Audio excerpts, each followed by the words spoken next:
បើប្រទេសមួយប្រឆាំងនឹងសេចក្តីសម្រេចរបស់អង្គការសហប្រជាជាតិតើនឹងមានអ្វីកើតឡើងបងប្អូនសាកស្រមៃមើលថាប្រទេសមួយត្រូវបានក្រុមប្រឹក្សាសន្តិសុខអង្គការសហប្រជាជាតិចេញសេចក្តីសម្រេចឲ្យបញ្ឈប់សកម្មភាពណាមួយដែលត្រូវបានចាត់ទុកថាគំរាមកំហែងដល់សន្តិភាពឬបង្កអស្ថិរភាពអន្តរជាតិប៉ុន្តែប្រទេសនោះបែរជាបដិសេធហើយនិយាយថាយើងមិនទទួលស្គាល់ហើយយើងនឹងមិនអនុវត្តតាមទេអង្គការសហប្រជាជាតិអាចធ្វើអ្វីបានចំណុចនេះគួរឲ្យយើងយល់ថាអង្គការសហប្រជាជាតិមិនមែនជារដ្ឋាភិបាលពិភពលោកទេអង្គការសហប្រជាជាតិមិនមាននាយករដ្ឋមន្ត្រីឬប្រធានាធិបតីពិភពលោក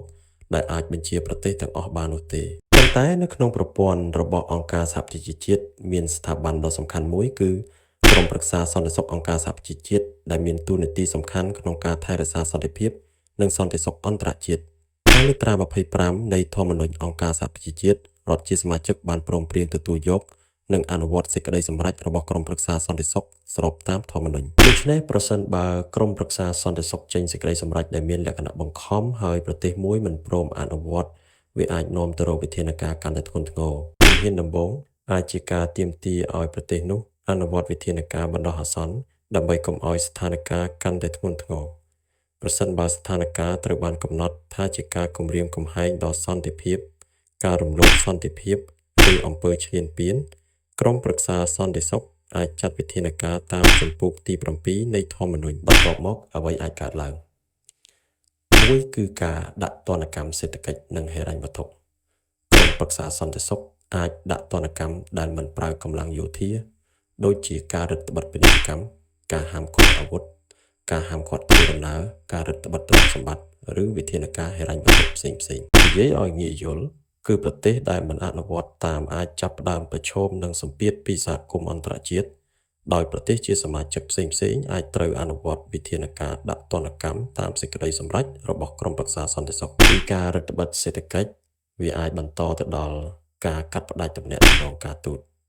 មាត្រា41នៃធម្មនុញ្ញអង្គការសហប្រជាជាតិបានរៀបរាប់អំពីវិធានការដែលមិនប្រើកម្លាំងប្រដាប់អាវុធរួមទាំងការរំខានទំនាក់ទំនងសេដ្ឋកិច្ចនិងការកាត់ផ្តាច់ទំនាក់ទំនងការទូតប៉ុន្តែប្រសិនបើវិធានការទាំងនេះមិនគ្រប់គ្រាន់ទៀតតើមានអ្វីបន្ទាប់នៅទីនេះគឺជាចំណុចដែលធ្ងន់ធ្ងរបំផុតមាត្រា42នៃធម្មនុញ្ញអង្គការសហប្រជាជាតិចែងថាប្រសិនបើក្រុមប្រឹក្សាសន្តិសុខយល់ថាវិធានការដែលមិនប្រើកម្លាំងមិនគ្រប់គ្រាន់ឬបានបរាជ័យវាអាចចាត់វិធានការតាមផ្លូវអាកាស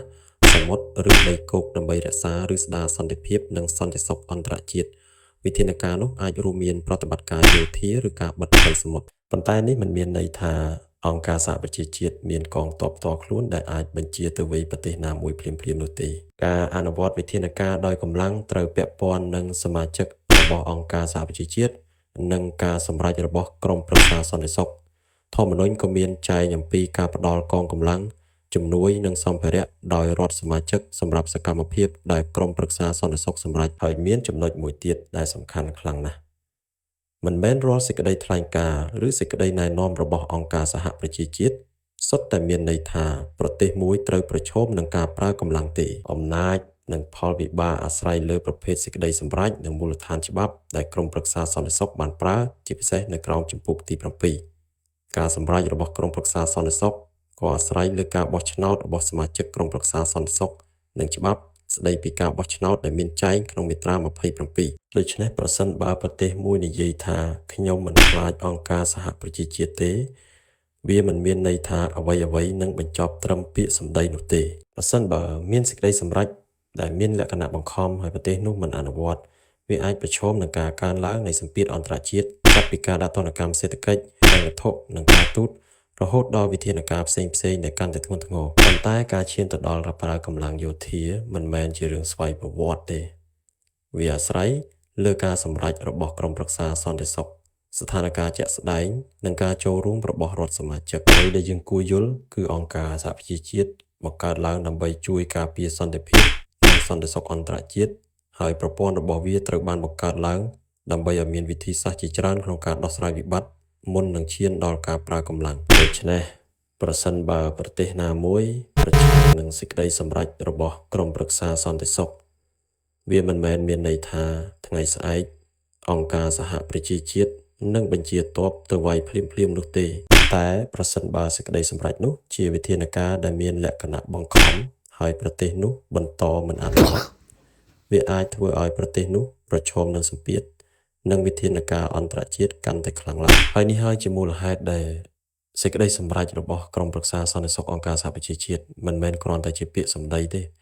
ប៉ុន្តែវាអាចមានផលវិបាកផ្នែកច្បាប់